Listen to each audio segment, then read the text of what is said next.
On va gentiment commencer en fait cet atelier. On a la chance d'accueillir donc Robeco, l'un des co-sponsors de cette activité ou de cet événement CFA. Juste pour rappeler, donc Robeco, l'un des pionniers sur l'investissement durable, engagé depuis de nombreuses années dans ce domaine. Donc avec une entreprise qui s'attelle à démontrer qu'une gouvernance d'entreprise efficace couplée à une responsabilité sociale assumée renforce les profils de risque-rendement des portefeuilles. C'est vraiment des motos qui finalement dirigent cette entreprise vers le domaine de l'investissement durable. Nous avons la chance d'accueillir aujourd'hui Nicolas Benetton, CFA, spécialiste de l'investissement responsable. Il est porte-parole de l'ensemble des expertises du groupe Robeco en matière de gestion durable et accompagne en fait les clients francophones en Europe. Nicolas a été impliqué à plusieurs reprises auprès de clients institutionnels pour la mise en place de solutions ESG, couplée à une approche d'investissement quantitative, sujet spécifique de cette présentation. Voilà. Très bien. Merci Maxime pour cette introduction. Bonjour à toutes et à tous. Je suis ravi de vous voir nombreux pour cette présentation et j'espère qu'on aura l'occasion d'en débattre. Je vois qu'il y a eu beaucoup de questions déjà pendant les présentations précédentes, donc on essaiera de laisser du temps à la fin pour pouvoir échanger. Ça sera avec grand plaisir en ce qui me concerne. Donc, comme l'a rappelé Maxime, je suis basé à Paris et j'ai la charge de promouvoir la durabilité des investissements dans le groupe Robeco, qu'on développe sous deux marques, Robeco et Robeco Sam. Robeco Sam, pour ceux qui l'ignoreraient, étant la société de gestion basée à Zurich, et entièrement dédiée donc à l'investissement durable. Alors, j'ai voulu commencer avec une slide assez générale volontairement pour commencer par le commencement, ce qui en général est pas un mauvais début, et expliquer pourquoi. Revenir un petit peu à la genèse de tout ça, pourquoi finalement on organise des journées comme celle-ci, pourquoi intégrer l'ESG, ces fameux critères extra-financiers, dans de la gestion, pour parler poliment, qu'est-ce qu'on vient nous embêter avec ça, alors qu'il a été rappelé tout à l'heure que notre métier à tous, c'est l'allocation d'actifs, l'investissement. C'est pour rappeler deux choses. Un, qu'une entreprise, ça ne se résume pas à des états financiers. Ça ne peut pas se résumer à des états financiers. Et c'est la conviction donc, depuis 1995 de SAM, pour Sustainable Asset Management, de se dire qu'on ne peut pas tirer toute la valeur financière, je parle bien de valeur financière, d'une entreprise simplement en regardant des états comptables, un bilan, un compte de résultats. Qu'une entreprise, c'est plus que ça. C'est toutes sortes de capital, on en dira un mot tout à l'heure, mais c'est beaucoup d'actifs intangibles. Intangible, ça veut dire beaucoup de choses. C'est pas forcément de l'éthique, ça rentre pas forcément dans ce qu'on appelle l'investissement éthique. Et donc, je tiens dès le début à nous éloigner de toute notion donc de ce qu'en France on appelle ISR, d'investissement éthique, de valeur morale. Le commencement, le début de tout ça, c'est de se dire que ce qu'on appelle les actifs tangibles ne représentent finalement qu'une très faible part d'une entreprise et que si on ne se fie que à ça, même si c'est là qu'on peut donner une valeur facilement, ça a été dit dans la présentation d'avant dans une intervention extrêmement intéressante, si on ne prend pas en compte tous ces fameux intangibles, on passe à côté de la valeur de l'entreprise. Et donc, il faut éviter aussi ce débat qui est en fait un piège de ESG versus performance financière. C'est aller très vite, beaucoup trop vite en besogne. Le lien logique, il est intangible, mesuré, représenté, symbolisé quelque part par des critères ESG qui influent sur la performance opérationnelle et donc financière de l'entreprise et, in fine, un impact sur un cours boursier. Mais donc, ne pas aller trop vite. Alors, comment s'organise un référentiel ESG ? J'allais dire de manière assez simple. Non. Dans l'investissement durable, on n'aime pas forcément les choses simples et on ne peut pas tout simplifier. Alors, on a essayé de le faire à l'extrême, mais finalement, on va partir de la fin. Donc l'ESG, pour beaucoup de monde, et quand on parle de prestataires de données, de fournisseurs de données extra-financières, finalement, ce qu'on cherche, c'est ce fameux score ESG. Donc un score ESG, c'est une note. Donc on va réduire une entreprise finalement à une note. Je ne sais pas si vous connaissez beaucoup d'entreprises d'analyse financière qui réduisent leur analyse, qui synthétisent leur analyse par une note. Non, on donne un prix, et dans l'ESG, on ne peut pas déduire une valeur comme ça, on donne une note qu'on a appelée, vous voyez, de manière extrêmement humble, Smart ESG. J'y viens un petit peu plus tard dans l'explication de la partie quantitative.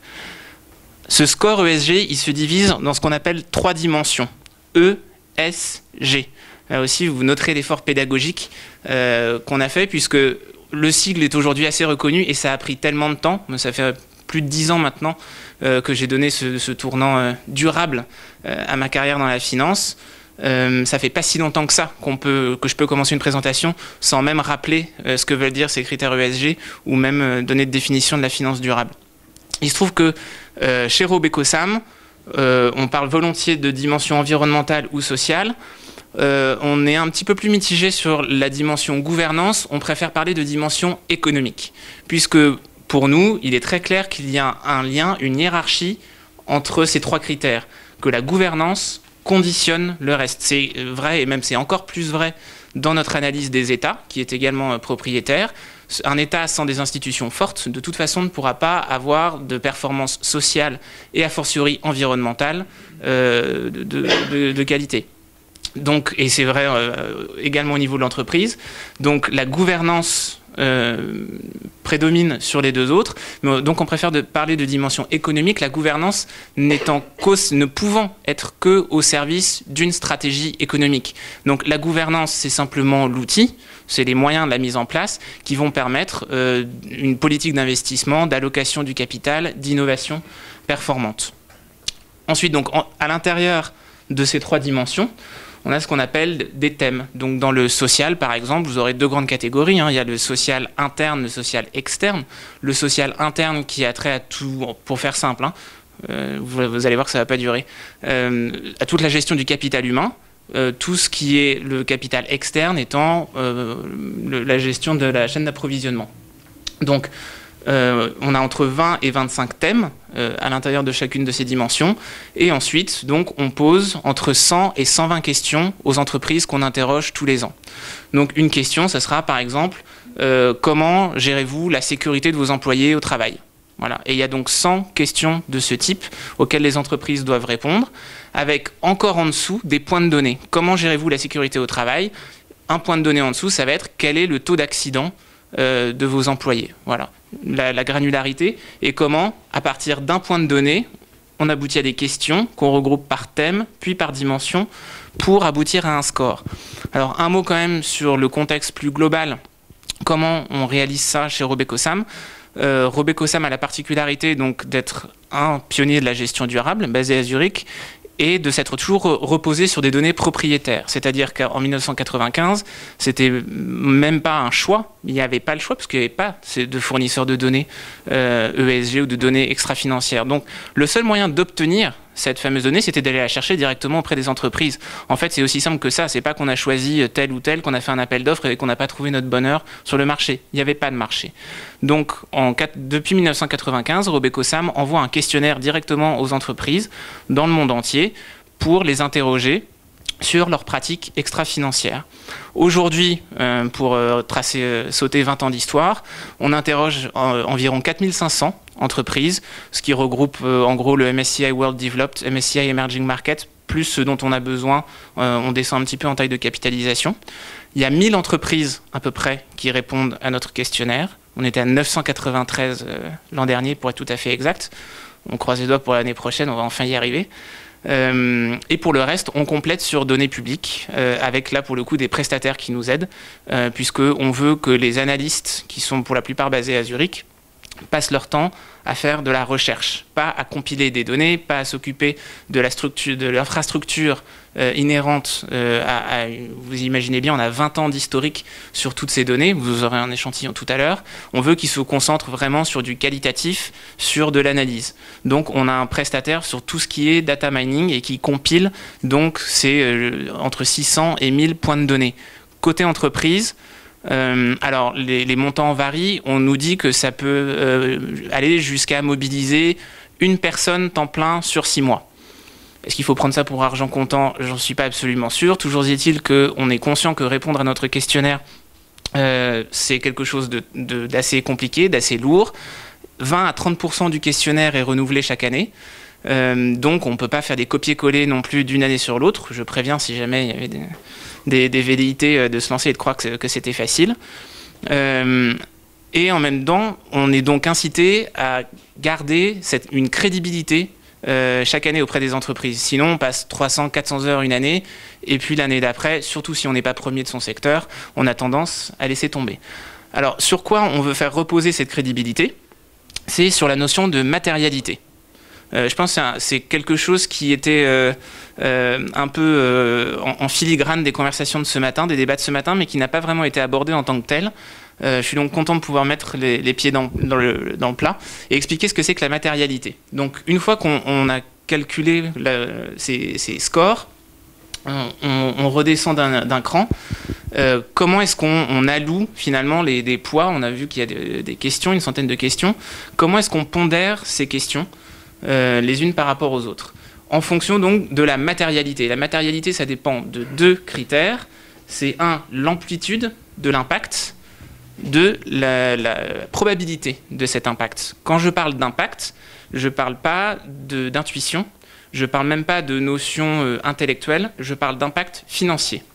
C'est-à-dire que si on veut être crédible auprès des entreprises qu'on interroge, si on veut être crédible auprès des gérants, que ce soit un gérant fondamental, actif, un gérant quantitatif, comme ce qui nous occupe aujourd'hui, si on veut être crédible, il faut que ce score ait une signification. Et le seul moyen d'avoir une signification, la finalité de tout ça, le but, c'est pas de donner les prix, c'est pas simplement de faire des classements et de dire l'entreprise A est meilleure que l'entreprise B. La finalité de tout ça, c'est de prendre de meilleures décisions d'investissement. Donc, si on veut prendre de meilleures décisions d'investissement, il faut sélectionner des critères parmi les 1600, entre 600 et 1000 points de données qui sont à notre disposition, ceux qui influent véritablement sur le cours de bourse d'une entreprise. Alors, vous avez ici un exemple choisi pour le secteur de la pharma. Donc, quand je parle de pharma, je parle de gros labos pharmaceutiques. Et un exemple des critères qu'on va avoir tendance à privilégier, ceux qu'on va avoir tendance à rejeter. Donc, ceux qu'on va privilégier, c'est évidemment ceux qui ont une grande amplitude avec une probabilité de survenance élevée. Pour la pharma, qu'est-ce que c'est? Product Quality and Safety. Quand on fabrique des médicaments, c'est pas tout à fait inutile. Innovation Management. On sera tous d'accord ici, je pense, pour dire que le secteur pharmaceutique, ça repose sur la qualité d'un pipeline et l'entretien d'un pipeline. Un laboratoire pharmaceutique qui cesse d'investir dans la recherche-développement, dans l'innovation, on sait tous que son pipeline va s'effondrer et son cours de bourse avec, il y a fort à parier. Human Capital Management, on constate souvent que les laboratoires pharmaceutiques reposent sur quelques hommes clés et que la gestion du capital humain est très importante. Dernier point, je ne vais pas tous les faire, Business Ethics. On a vu aussi un certain nombre de controverses, notamment dans les pays émergents, de grands laboratoires pharmaceutiques. Donc la manière dont ces entreprises, ce secteur-là, abordent ces problématiques, nous semble faire partie des critères les plus matériels. En revanche, qu'est-ce qui importe moins? C'est ce qui a une faible amplitude avec une faible probabilité. Pour en prendre un seul, Customer Relationship Management. Le laboratoire pharmaceutique n'est pas en relation directement avec le consommateur. On parle bien de gros labos, pas de distributeurs. Donc, on va avoir tendance soit à fortement sous-pondérer, voire même à délaisser ce type de critères. Donc, l'idée, en réalisant notre recherche en interne, si on veut garder cette crédibilité auprès de toutes les parties prenantes, c'est de faire des choix forts, d'éviter à tout prix un espèce de retour à la moyenne qui mettrait tout le monde autour de notes un peu médianes et qui avec de faibles amplitudes. Et donc, quoi de mieux pour illustrer ça que de vous montrer in fine quel est le résultat de la matérialité, de cette fameuse notion de matérialité. Vous avez 3 exemples ici. Je reprends celui ici. Attendez, j'avais promis que je jouerais avec. C'est voilà. Donc, je reprends mon secteur de la pharma, où on avait vu que dans la matrice de matérialité, l'environnement, je me permets un petit retour en arrière, vous voyez, l'environnement n'était pas clé. Bon, dans un labo pharmaceutique, finalement, on peut optimiser ce qu'on veut, l'empreinte carbone des bâtiments, etc. Clairement, l'enjeu n'est pas là. Donc ça ne veut pas dire qu'il ne faut pas du tout le regarder. Ça veut simplement dire que si on donne un poids trop important, c'est un poids moins important qu'on accordera à des critères qui nous semblent plus pertinents. Donc on a fait un choix qui est relativement fort par rapport à d'autres notes ESG, puisqu'on parlait tout à l'heure de divergence dans les notes ESG. Nous, c'est quelque chose qu'on assume totalement et qu'on revendique. Et au contraire, c'est ce qui fait la richesse des analyses. Sinon, il y aurait une note ESG de place et ça irait bien. L'intérêt, justement, c'est qu'on peut avoir des opinions divergentes en regardant des critères différents. Donc, pour nous, l'environnement, pour le secteur pharmaceutique, c'est pas clé. Ça ne fait pas partie de la finalité de ces produits et services. Donc, on préfère le pondérer très faiblement pour laisser de la place aux autres critères. Qu'est-ce qui compte ? C'est les piliers sociaux et de gouvernance notamment, sachant que je reviens à ce que je disais tout à l'heure. Pour nous, la gouvernance, c'est simplement un outil pour exécuter une stratégie d'entreprise. Donc, ce qu'on met dans gouvernance, ne soyez pas surpris d'y retrouver Innovation Management ou Product Quality and Recall Management. Pour nous, ça fait partie d'une bonne gouvernance de permettre une exécution efficace d'une stratégie. Vous voyez, pour prendre la dimension environnementale, qui est celle qui se voit le plus, dans le secteur des restaurants, alors soyez pas surpris non plus de trouver des secteurs aussi précis, ces fameuses matrices de matérialité que je vous ai montrées il y a un instant, on en a 60. On en a une pour chacun des 60 sous-secteurs de niveau 3, selon la terminologie GICS, et qu'on met à jour tous les ans. Donc, pour les restaurants, pour le secteur de la restauration, finalement, là aussi, l'empreinte environnementale, c'est pas ce qui est clé, c'est toutefois un petit peu plus important, parce que là, il y a un risque en termes de supply chain. C'est plus que son empreinte carbone ou que la stratégie climatique d'un restaurant, je ne sais pas si c'est ce que vous regardez en premier, il faut quand même faire attention à l'approvisionnement autant qu'on peut, puisqu'ensuite ce sont des sujets qui peuvent nous emmener très loin, mais pour le coup, c'est un petit peu plus important. Un secteur pour lequel les aspects environnementaux sont beaucoup plus importants. Je ne maîtrise pas encore, je suis désolé. Donc c'est le secteur des minières, où là, l'aspect environnemental est prépondérant, puisque ça représente un tiers à peu près. Mais attention, pas forcément là où on attend. Il ne faut pas croire non plus que l'aspect environnemental se limite finalement aux émissions de carbone. Vous voyez que dans les minières, donc évidemment les minières, je ne vais pas vous dire que ça ne pollue pas, que ça n'émet pas de carbone. Je vais attirer quand même votre attention sur le fait que si vous regardez l'empreinte carbone d'un portefeuille, c'est pas forcément une forte exposition au secteur des minières qui va s'avérer être un gros contributeur. Le problème environnemental principal, et c'est pas forcément très intuitif, du secteur minier, c'est plus lié à l'eau. Le secteur minier utilise énormément d'eau et le secteur minier rejette énormément d'eau et pas forcément aussi clair qu'il l'a trouvé. C'est un peu le problème. Donc, ce qui est intéressant aussi quand on rentre vraiment dans une approche granulaire de ces critères, c'est de voir que ce qui compte, encore une fois, quand on a une approche vraiment pragmatique basée sur la matérialité, on peut aller à l'encontre de temps en temps de son intuition, ce qui n'est pas une mauvaise chose. Voilà. Alors, une fois qu'on a établi ces scores ESG, pondérés en fonction de la matérialité de ces critères, donc on a construit ces fameux Smart Scores, il faut appliquer ça au domaine purement financier. Encore une fois, on ne calcule pas des scores ESG simplement pour décerner des prix ou pour faire des classements.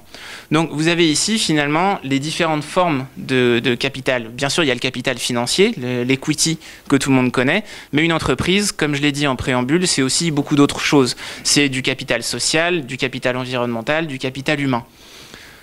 Comment est-ce qu'on va appliquer ça dans une analyse financière, dans la détermination de la valeur d'une entreprise, puisque in fine, on sera tous d'accord pour dire que la finalité, c'est ça. Il y a 4 grandes manières, même si ce n'est pas exhaustif, il n'y a pas de règles en la matière, ni chez nous, ni dans aucun travail académique. On peut estimer que ça impacte le chiffre d'affaires. C'est-à-dire qu'on peut se dire que d'avoir une éthique des affaires performante, par exemple, si je reprends l'exemple de mon laboratoire pharmaceutique, ça va garantir une croissance des volumes d'activité dans les pays émergents. Donc simplement, un effet volume. On peut aussi penser que ces critères ESG vont impacter les marges, la profitabilité de l'entreprise. On peut dire qu'une gestion de l'innovation performante donne un avantage concurrentiel. Et là, on est très proche, vous voyez que je parle d'ESG, mais en fait, on est très proche d'une analyse de porteurs, hein, par exemple, de barrières à l'entrée. Donc, ça va donner un avantage en termes compétitifs. Et donc, c'est plutôt les marges qu'on va pouvoir changer. On peut aussi dire que c'est une question d'allocation du capital, que ça va jouer sur les décisions d'investissement et de jouer sur la rentabilité et le coût de chaque investissement de l'entreprise. Et enfin, sur le coût du capital lui-même, c'est-à-dire que traditionnellement dans un modèle DCF, on va pouvoir simplement élever ou baisser le coût du risque, pour reprendre le critère business ethics. On peut aussi dire qu'une gestion performante en la matière doit abaisser le coût de financement et donc, in fine, jouer sur la valeur finale et sur le prix cible d'une entreprise. Voilà. Alors, je voudrais revenir maintenant sur la notion de Smart ESG qui va nous amener sur la partie quantitative elle-même et l'application de ces fameux critères ESG dans la gestion et expliquer le travail très important qui a été fait par Robeco-Sam en lien avec les équipes d'investissement quantitatif de Robeco pour aboutir à ces Smart Scores. Vous voyez, en rouge, c'est ce qu'on appelle des scores génériques. Donc ce ne sont pas les scores de nos concurrents, ce sont des scores simplement qu'on a calculés tels quels. Vous prenez une industrie, au sens large, un secteur X, vous faites une loi normale, vous standardisez, c'est ce que fait tout le monde. Et là, vous obtenez les scores que vous avez en rouge, qui en fait ne sont pas satisfaisants en tant que tels, puisque ce que vous voyez, toutes les divergences, ce sont ni plus ni moins que des biais. C'est-à-dire, ça veut dire que si vous intégrez ces notes ESG en l'état dans votre gestion, vous allez avoir des biais embarqués. Donc, soit vous en êtes conscient et c'est très bien, soit au niveau d'une allocation d'actifs, il faut arriver à réduire ces biais de manière à ce que quand vous décidez d'adopter une approche plus durable pour vos investissements, ça soit neutre en termes d'allocation d'actifs et ça ne induise pas par ailleurs des décisions que vous n'auriez peut-être pas prises par ailleurs. Donc les grands types de biais, quels sont-ils? À gauche, vous avez les biais que je pense tout le monde connaît, mais qui sont néanmoins bel et bien présents dans beaucoup de notes qui sont présentes sur le marché. C'est un biais géographique. Donc là, c'est un peu caricatural, mais c'est comme ça. Il se trouve que l'Europe et les entreprises européennes sont généralement plus performantes que leurs concurrentes américaines, qui sont elles-mêmes plus performantes que leurs camarades japonaises. Sans tomber dans la caricature, voilà, vu des standards européens, la gouvernance des entreprises japonaises n'est pas forcément au niveau où elle devrait être. C'est plus complexe que ça, mais dans les grandes lignes, c'est ça. Même observation pour les marchés émergents. En termes de secteurs, je ne vais pas aller dans le détail, mais vous voyez bien que certains secteurs sont mieux notés que d'autres. Là aussi, selon les activités, les enjeux ESG ne sont pas les mêmes, et donc il est assez normal de voir des disparités entre scores ESG. Il se trouve que, de par notre mode de fonctionnement, où on envoie donc ces 4500 questionnaires et on a 1000 entreprises qui nous répondent, de deux choses l'une. Soit on veut faire un classement et à ce moment-là, on prend que ceux qui nous répondent, qui sont les bons élèves, les fameux best in class, et on ne considère que ça. Soit on veut avoir une approche un petit peu plus pragmatique et prendre en compte la vie réelle et se dire que peut-être, finalement, toutes les entreprises n'ont pas vocation à dédier quelqu'un à 300, 400 heures par an pour répondre à notre questionnaire, ou peut-être n'ont pas simplement les ressources ou n'ont pas encore saisi l'enjeu, et que finalement il faut remettre tout le monde sur un pied d'égalité et ne pas pénaliser celles qui nous répondent par rapport à celles qui ne nous répondent pas.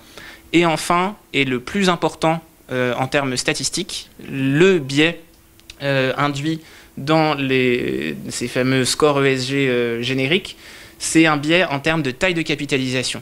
C'est pas, comme je viens de le dire, une méga cap, même qui serait à la fin pas très performante au niveau de ses pratiques ESG, pourra mettre 10 personnes pour répondre à notre questionnaire et trouver réponse à tout, sachant que ce sont les questions qu'on pose, à chaque fois on demande des justifications. C'est-à-dire qu'on demande soit les références, soit les documents eux-mêmes, puisqu'on signe des accords de confidentialité avec toutes les entreprises qui nous répondent. Donc elle pourra mettre 10 personnes pour répondre à la question et répondre exactement de la bonne manière, même si sur le fond des choses, les pratiques ne sont pas les meilleures. Et donc ça, c'est un biais extrêmement important. Dès qu'on descend en capitalisation, on voit des écarts de notation qui sont énormes au niveau ne serait-ce que des mid-cap. Donc si on prend ces scores tels quels, vous avez un biais large cap, en ce qui nous concerne, vers les entreprises qui répondent à notre questionnaire, sur quelques secteurs comme les matériaux, la finance ou l'énergie, et un biais européen. Est-ce que finalement c'est désirable d'avoir tous ces biais? Nous, évidemment, notre avis, c'est que non. Et si on présente ce score ESG brut à un gérant quantitatif, je vous laisse imaginer sa tête. Donc, comment est-ce qu'on intègre de la durabilité une fois qu'on a fait tout ça et qu'on dispose de ces fameux scores Smart ESG? Comment est-ce qu'on peut intégrer la durabilité dans le quant? Et pourquoi intégrer dans la gestion quantitative?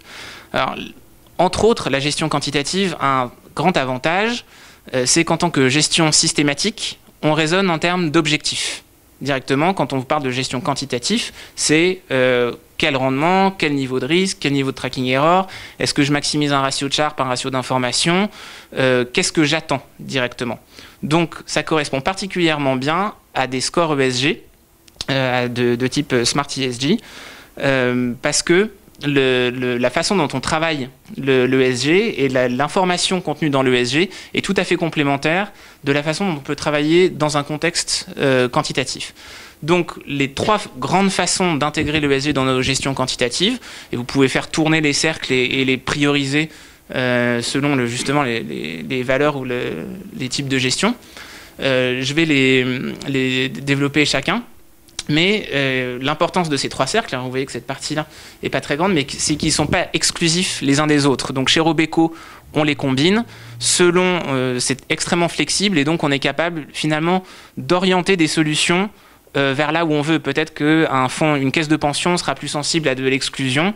Très bien, on peut faire tourner les cercles et mettre l'accent sur l'exclusion. À l'inverse, on peut vouloir privilégier uniquement l'impact au détriment de l'intégration ESG et de l'exclusion. Et ça, les solutions quantitatives permettent d'être extrêmement flexibles vis-à-vis de ça.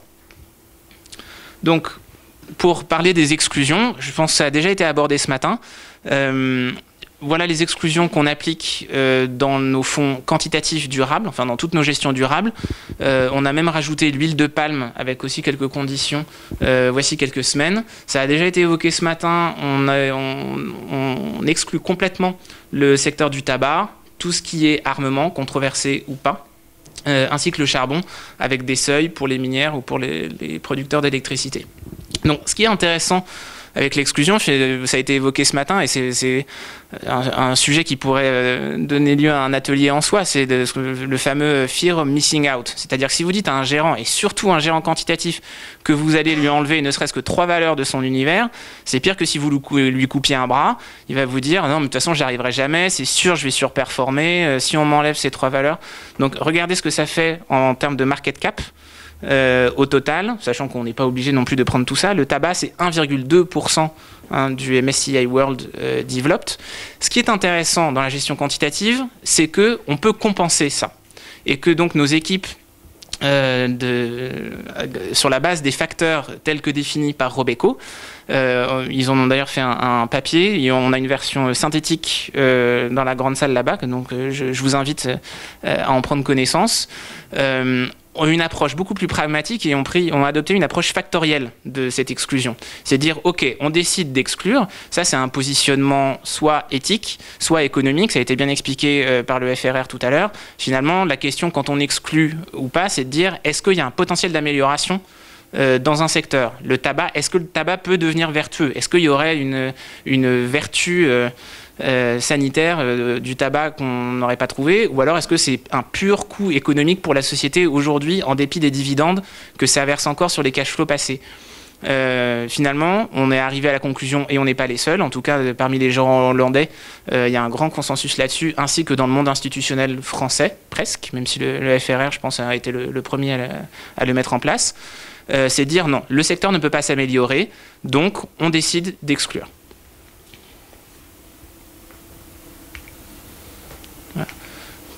Voilà, je préfère passer un petit peu plus rapidement, puisque le temps n'attend pas.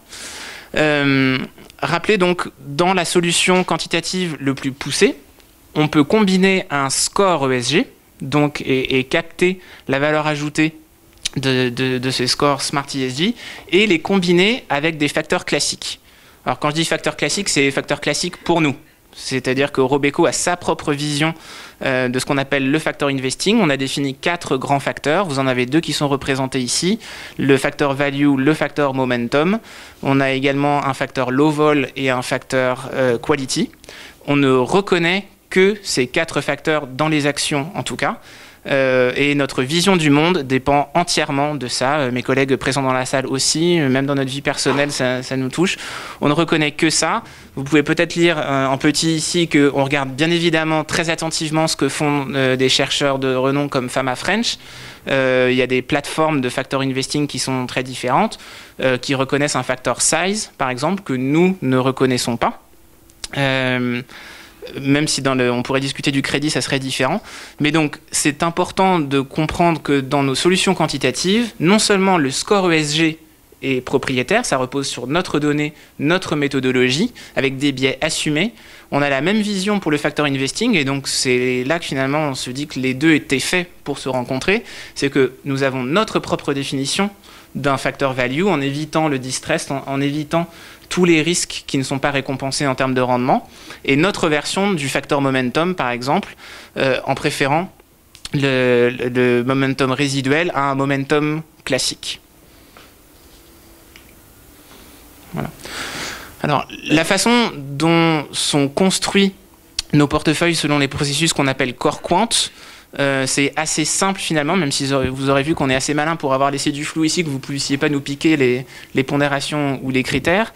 Quand on veut combiner facteur ESG et facteur entre guillemets traditionnel, même si je pense que vous aurez compris que j'aime pas beaucoup le terme, c'est qu'on fait un classement, et c'est là qu'encore une fois que c'est intéressant en termes de solutions, en termes de champ des possibles, parce que ça veut dire qu'on peut pondérer l'ESG comme on veut, mais surtout le plus intéressant, et j'insiste lourdement, je sais, là-dessus, c'est qu'on va raisonner en termes d'objectifs d'intégration, c'est-à-dire qu'on ne va pas se dire « j'élimine tant de l'univers », selon notre vue, et particulièrement dans le quantitatif, c'est contre-productif.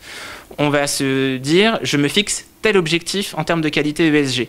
Donc on va dire, par rapport à un indice, puisqu'il ne faut pas se cacher derrière son petit doigt non plus, toutes les gestions, partout, tout le temps, surtout pour des caisses de pension à qui je m'adresse aujourd'hui, c'est par rapport à un indice financier, quel qu'il soit. Donc, on se fixe des objectifs par rapport à un indice. On se dit, je veux 10% de mieux que l'indice, 20 ou 30% de mieux que l'indice. On peut aussi être plus précis que ça et se dire, ce qui compte pour moi, c'est la note, le pilier social. Donc, j'ai des exigences qui sont plus élevées sur le pilier social. Je veux 30% de mieux sur le pilier social, peut-être en laissant un peu moins en étant moins exigeant sur la gouvernance. L'avantage du quantitatif est que c'est vraiment une gestion qui permet de piloter très finement les équilibres entre facteurs financiers, donc ici entre value, momentum, puisqu'on a trouvé que c'est ce qui complétait le mieux, était le plus efficace avec un facteur ESG. On peut aussi faire d'autres combinaisons, on a des fonds et des mandats avec un facteur low vol, mais les combinaisons sont différentes. On ne peut pas appliquer de l'ESG de la même manière, bien évidemment, avec tous les critères, avec tous les facteurs traditionnels, financiers traditionnels. Et donc, c'est en aboutissant à un classement, in fine, qu'on aura des indications sur ce qu'on doit acheter, ce qu'on doit vendre, ce qu'on doit surpondérer, ce qu'on doit sous-pondérer. Donc là aussi, on peut être aussi exigeant qu'on le souhaite. Ça, c'est la définition, ce sont les règles standards appliquées à nos fonds de ce qu'on appelle l'enhanced indexing, c'est-à-dire c'est de l'indiciel tilté, où finalement on divise l'univers en quintiles. On a un quintile au milieu qui est neutre. Ensuite, on a tendance à sous-pondérer, voire vendre les deux derniers quintiles, à surpondérer ou être à l'achat sur le quintile le plus performant. Voilà. Et donc le résultat, là encore, à titre d'illustration, c'est une stratégie d'enhanced indexing. Vous avez donc l'indice, vous voyez, qui tourne autour de 50. Simplement, il y a un critère très au-dessus. Parce qu'on s'adresse ici à un univers large cap où les entreprises seront très performantes là-dessus. Et vous voyez donc, ce qui est intéressant, c'est qu'on a une amélioration de 20% du score ESG, puisque de 50 à 60, c'est 20%. Et c'est homogène, c'est-à-dire que si on avait utilisé un score biaisé, les scores que j'ai montrés tout à l'heure, on aurait probablement des déformations beaucoup plus importantes de cette qualité ESG du portefeuille. Vous voyez que dans les qualités ESG, sur chacune de ces dimensions, finalement, on obtient une surperformance régulière, ce qui est l'objectif de l'intégration de la durabilité dans un fonds quantitatif. Le troisième point que j'abordais, c'est l'impact environnemental. Là aussi, il y a eu des questions assez intéressantes tout à l'heure qu'on n'a malheureusement pas eu le temps de développer. Je vais essayer en 2 minutes de compléter un peu les propos qui ont été donnés tout à l'heure. Donc, même si le PowerPoint fait qu'il manque un 2, ici, je vous demande d'imaginer un 2. On calcule sur des portefeuilles larges et sur des indices des mesures environnementales de scope 1 et 2. Scope 1 et 2, je ne vais pas reprendre les définitions exactes, mais c'est en gros l'activité de l'entreprise elle-même et son approvisionnement en énergie. On ignore le cycle de vie des produits. Pour nous, et je me fais liminaire et je vous demanderai peut-être de me relancer avec des questions si vous voulez plus de détails, ce sera avec plaisir, mais pour nous, il n'est pas raisonnable avec ce qu'est l'état de l'art aujourd'hui, de calculer ce qu'on appelle du scope 3, même du scope 3 amont. Enfin, on arrive à découper le scope 3 pour essayer d'en mettre des petits bouts à droite à gauche sur des portefeuilles larges, sur des indices larges. Ça repose sur beaucoup trop d'hypothèses. Les chiffres, on l'a déjà fait, hein, donc on parle en connaissance de cause, sont absolument vertigineux. Déjà du scope 1 et du scope 2, comme ça a été dit ce matin, la qualité de la donnée et la disponibilité des données est encore à travailler et à parfaire. Faire du scope 3 sur près de 2000 valeurs, c'est quasiment de la roulette. On le fait sur des portefeuilles beaucoup plus ciblés, sur des thématiques plus directement en lien avec la transition énergétique, où là, on peut véritablement en déduire une valeur ajoutée. Donc, on se contente du scope 1 et 2, et croyez-moi, c'est déjà pas mal. On le calcule pour le fonds par rapport à son indice. Là encore, on a une cible qui est relative. La cible, c'est de faire mieux que l'univers d'investissement. Et je parlais à dessein d'empreinte environnementale, c'est-à-dire qu'on ne parle pas que d'empreinte carbone. On n'avait pas vu d'un très bon œil la mode, bien heureusement assez courte, de gestion ou de proposition de mandat low carbone. Parce que pour nous, ça ne peut pas être un objectif en soi. Ça doit s'appliquer à une gestion existante, mais la gestion low carbone, faire moins pire qu'un indice, ne peut pas être la raison d'être d'une solution, quelle qu'elle soit. C'est quelque chose qui vient s'ajouter à une décision d'allocation d'actifs qui précède. Et donc, on ne se limite pas au carbone, on prend 4 mesures. Là encore, le quantitatif est très intéressant parce que ça permet de les combiner. Vous pouvez les équipondérer. Vous pouvez aussi dire, comme on a eu le cas, moi je veux quand même que la priorité ce soit le carbone. Donc on peut dire par exemple, je prends 60% et ensuite je prends 3 fois 13 sur les autres. Ou dire, si vous vous rappelez de l'exemple sur les minières tout à l'heure, en fait, pour moi, le carbone, ça doit aller avec l'eau. Comme ça, je prends d'un côté les pétrolières et les industriels, de l'autre les minières. Donc, on va équipondérer. Voilà, la gestion quantitative permet de développer tout type de solutions et c'est ce qui rend les choses extrêmement intéressantes. Donc, on prend ces 4 indicateurs, carbone, consommation d'énergie, consommation d'eau, génération des déchets.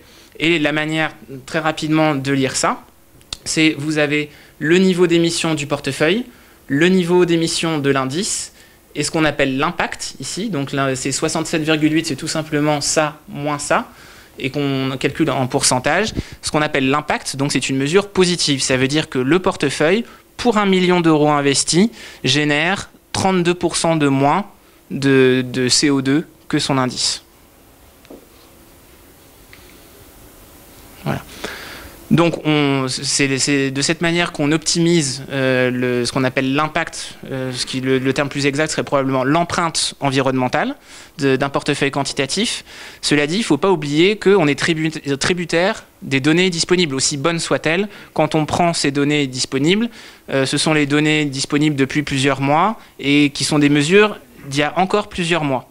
Donc, quand on utilise ces métriques, soit on rajoute des hypothèses, et c'est pas vraiment ce dont on a envie, soit on essaye de compléter du coup avec des mesures prospectives, sinon on fait que regarder dans le rétroviseur. Et donc c'est pour ça que quand on construit une approche d'optimisation de l'empreinte environnementale, on prend aussi en compte finalement ce qu'on pourrait résumer au pilier E de notre référentiel ESG, qui eux sont des critères qui permettent de se faire une opinion plus prospective de la politique environnementale, puisque, et ça a encore été dit tout à l'heure sur les problématiques d'engagement, c'est pas parce qu'une entreprise est mauvaise aujourd'hui, c'est-à-dire qu'elle a une empreinte carbone élevée, qu'elle sera mauvaise demain. Et c'est peut-être même très probablement l'inverse. On a parlé de Shell tout à l'heure, c'est évidemment un cas qui nous tient à cœur de par ses origines hollandaises, et puis on a été très actifs aussi dans l'action d'engagement, et on a même déposé une résolution l'an dernier à côté d'une ONG. D'accord, peut-être admettons que Shell ait une empreinte carbone de scope 2 très élevée. Peut-être qu'ils sont aussi une très grande partie de la solution.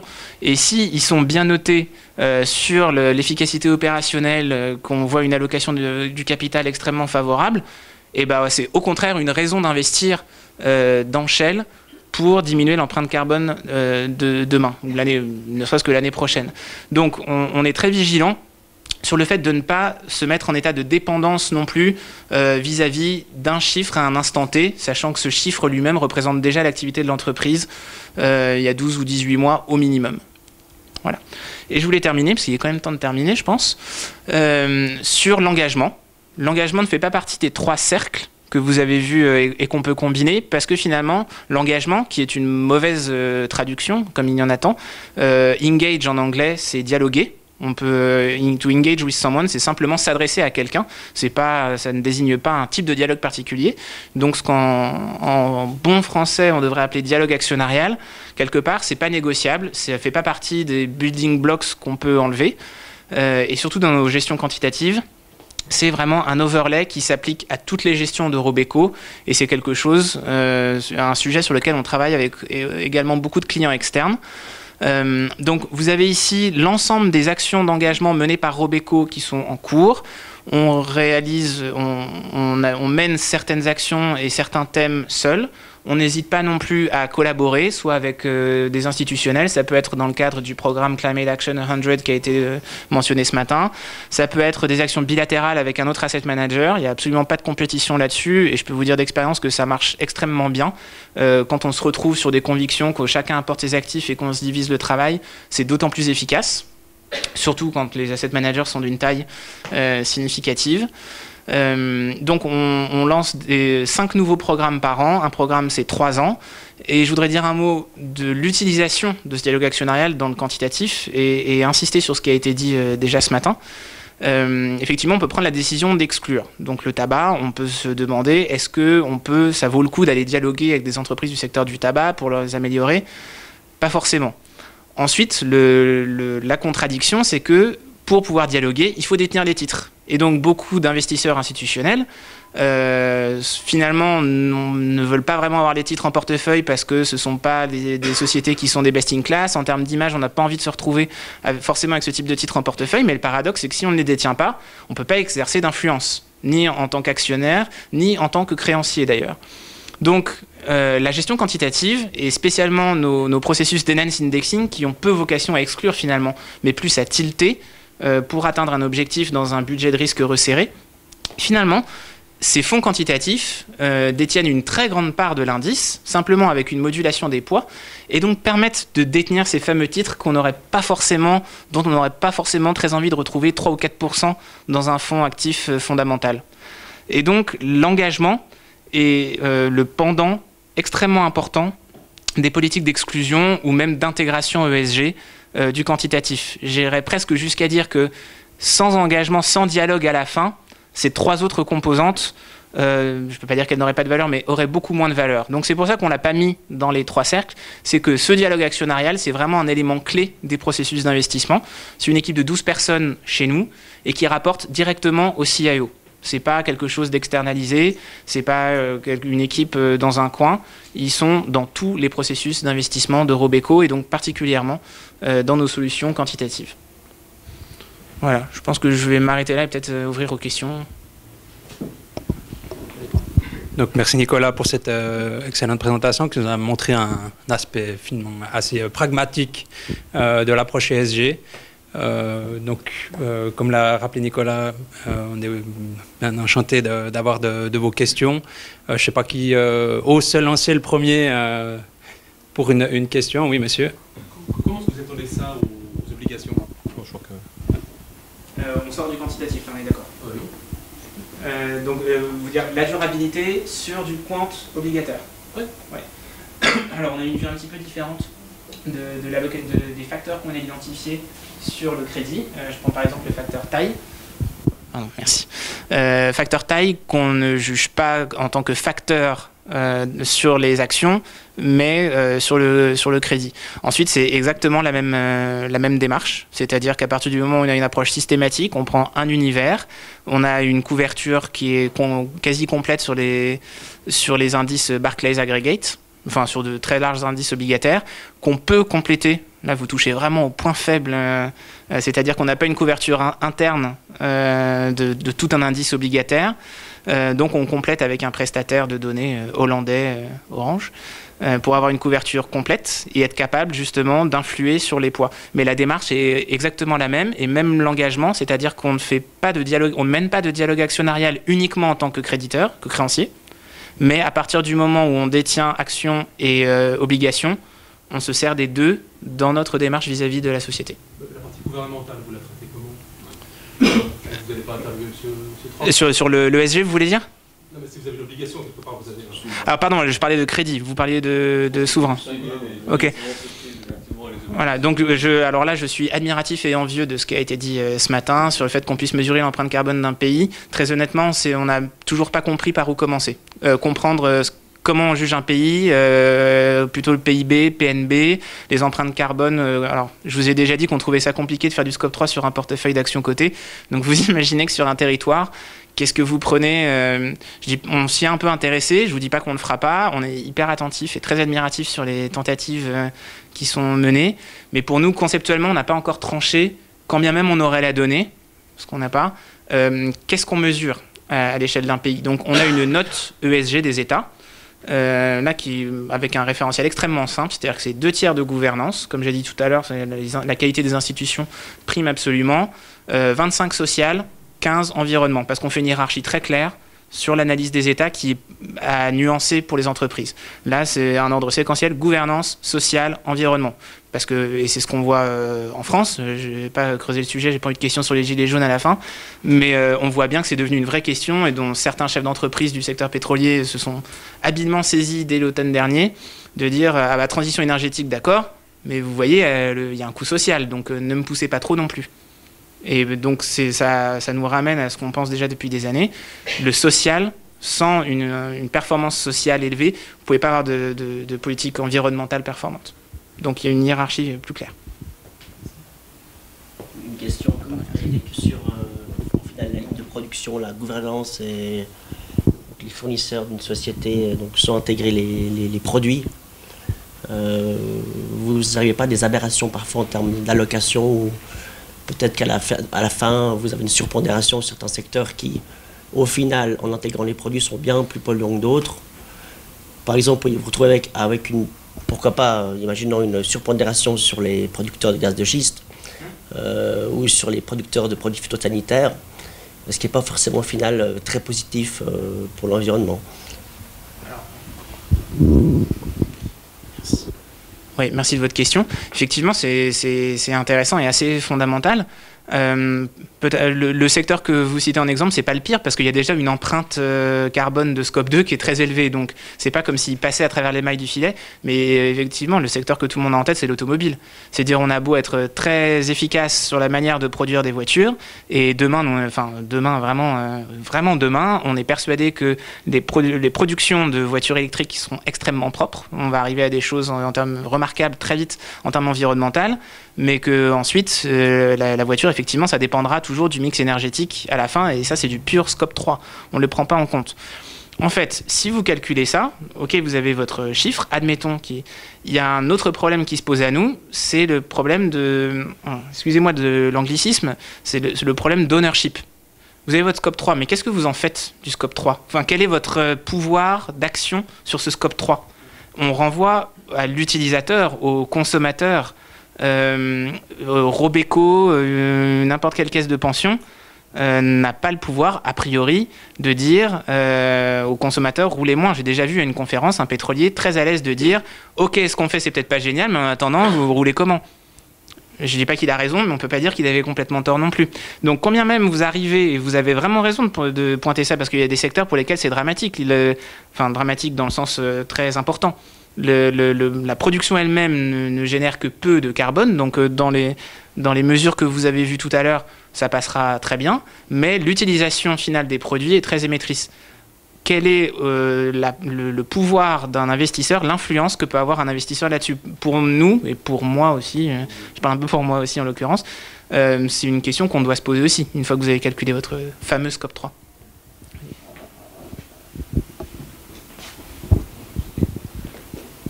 Moi, j'avais une question sur vos analyses sectorielles de matérialité. Vous êtes en GICS 3. Comment vous traitez les conglomérats? Puis on sait que les GICS, ce n'est pas forcément les enjeux de développement durable et les enjeux de matérialité, c'est plutôt les saisonnalités financières. Donc il y a beaucoup d'autres prestataires qui vont sur les modèles input-output, dans sa première question. Et puis la deuxième question, effectivement, les conglomérats, comme un General Electric, vous allez l'affecter comment et comment vous redescendez là-dessus? Ouais, votre remarque est juste. On trouve qu'on n'a pas d'autre choix que de prendre, là pour le coup, le monde des indices tel qu'il est. C'est-à-dire que si on prenait des classifications qui, vous avez raison, seraient peut-être plus pertinentes pour les critères qu'on regarde, ça serait compris par à peu près personne. Donc si vous voulez, c'est un peu pour détourner l'avion, il faut être à l'intérieur. Si on veut faire évoluer ça, et dans l'exclusion, par exemple, on pense qu'il ne faut pas sous-estimer le pouvoir de l'exclusion.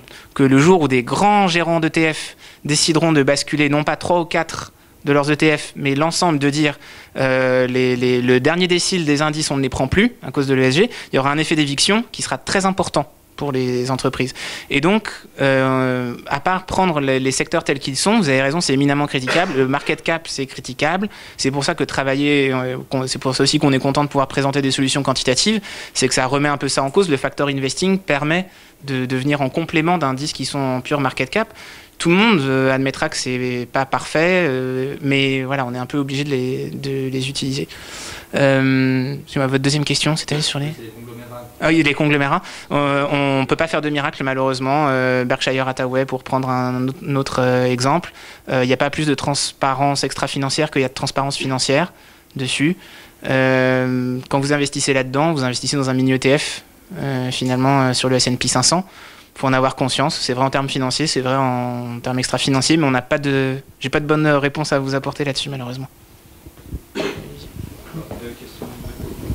Merci. Sur le scope 3, je comprends votre prudence et votre pudeur, mais il y a quand même un point sur lequel je trouve que vous pourriez être un petit peu plus positif. Il y a des entreprises, il y a des secteurs qui sont à scope 3 nettement positifs. Vous regardez les fabricants de matériaux, c'est Saint-Gobain, c'est Kingspan, c'est d'autres encore. Quand on les regarde avec une grille 1 et 2, c'est des horreurs. On n'en veut pas dans son portefeuille où on les sous-pondère. Mais si on se met à regarder le scope 3, ces gens-là, ils fabriquent des matériaux d'isolation, des choses comme ça, qui sont une partie de la solution. Donc, à la limite, je dirais presque que par rapport à votre position très prudente et qui se comprend bien, vous pourriez faire une exception pour ceux des secteurs et sous-secteurs qui, eux, apportent une solution. Je ne peux pas dire autre chose que d'acquiescer. Vous avez tout à fait raison. Ensuite, malheureusement, nous n'avions qu'une petite heure qu'on est sur le point de dépasser, je crois. Et donc, je ne pouvais pas présenter ce qu'on fait sur d'autres fonds. Mais effectivement, sur nos fonds Smart Energy, Smart Materials, on montre les mesures d'impact réellement de ces fameuses... Chez Robeco, en général, on aime beaucoup le secteur de la chimie de spécialité, par exemple. On pense que c'est un secteur qui est délaissé parce que c'est pas connu du grand public, parce que ce sont des produits et services très techniques, souvent des solutions innovantes peu mises en avant.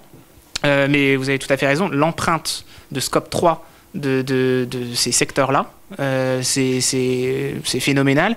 On a les mesures sur notre fonds Smart Energy, où vous regardez le scope 2 et scope 3 de certaines entreprises, le scope 2 est anecdotique, même dans des entreprises de gaz naturel, qui pourtant sont émettrices de carbone. Donc cet effet est extrêmement important. En revanche, ça nous semble très difficile de jouer à travers ce type de solution. Mais l'année prochaine, si j'ai l'opportunité de parler de Smart Energy, ça sera avec plaisir, parce que vous avez tout à fait raison de le souligner, il n'y a pas que des freins à mettre là-dessus.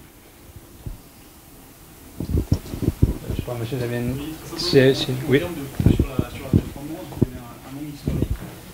Quelle a été, historiquement, depuis que vous êtes dans le domaine, le coût sur la performance par rapport à une gestion d'actifs traditionnels? Ouais. Alors, il se trouve qu'on a...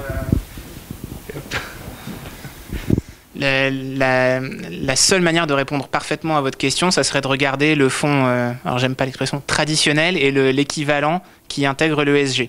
Il se trouve qu'on a été quand même parmi les premiers à lancer des équivalents ESG, alors ce qu'on est la gamme qu'on appelle Sustainable QI, de nos fonds avec un nom historique, mais on n'a pas encore forcément suffisamment de vrais track record.